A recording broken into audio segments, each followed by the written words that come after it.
आज की हमारी ये वीडियो हबीबा नाम की एक लड़की से जुड़ी है जिसका ताल्लुक़ लाहौर से है।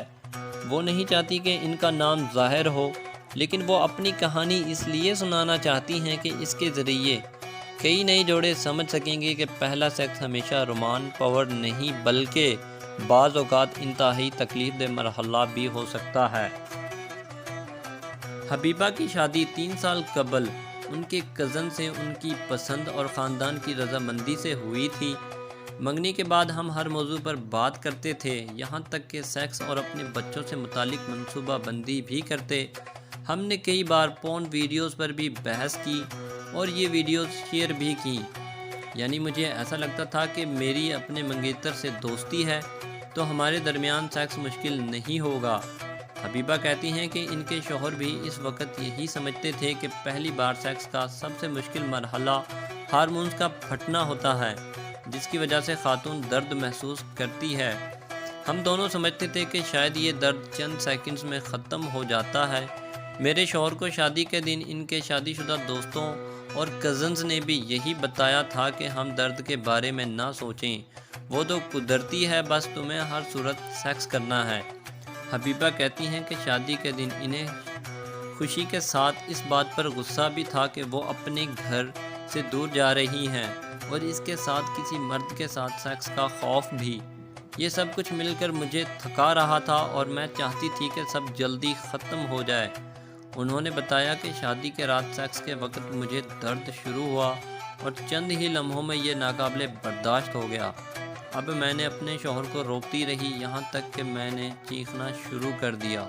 हमने देखा कि मेरा बहुत ज़्यादा खून बह रहा है।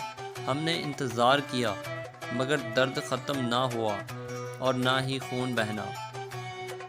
खून इस कदर बह रहा था कि मुझे अस्पताल जाना पड़ा। हबीबा को उनके शौहर और सास अस्पताल लेकर गए, जहाँ डॉक्टर ने बताया कि इनके वजाइना को नुकसान पहुँचा है, जिसकी वजह से खून बह रहा है और इनका वजाइनल ट्रैक इस कदर तंग है कि इलाज के बगैर सेक्स नहीं हो सकेगा।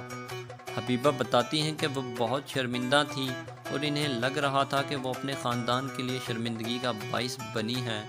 ख़ानदान में सभी को ये बात पता चल गई थी, ताहम मेरे शौहर और सास ने मेरी बहुत मदद की और समझाया कि ये मेरा कसूर नहीं है।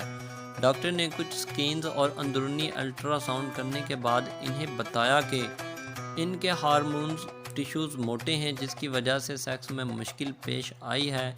इस कैफियत को हाइपरट्रॉफाइड कहा जाता है।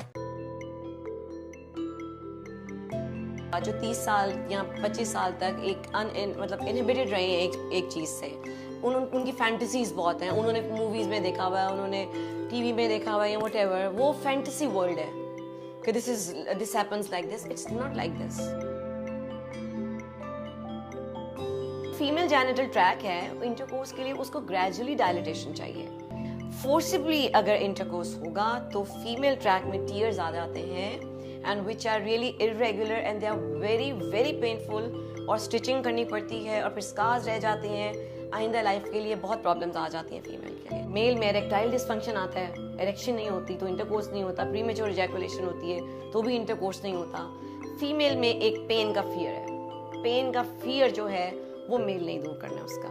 It's a bit painful, but अगर आप मेंटली एक दूसरे के साथ सेटल्ड हैं तो हो जाता है, और अगर जरूरत से ज्यादा है then you should consult a doctor. जितना उस वक्त एंजाइटी, परफॉर्मेंस एंजाइटी मेल के ऊपर होती है कि आई डोंट नो मैं ये कर पाऊंगा कि नहीं, that is so important to deal with. और ये लड़की को भी पता होना चाहिए कि लड़के को परफॉर्मेंस एंजाइटी होती है। मेल को ये बताना है कि बड़ी डेलिकेट चीज़ है औरत, ठीक है, उसको इन चीज़ों का अभी it's going to be her first experience and really it's painful for a female, it's painful.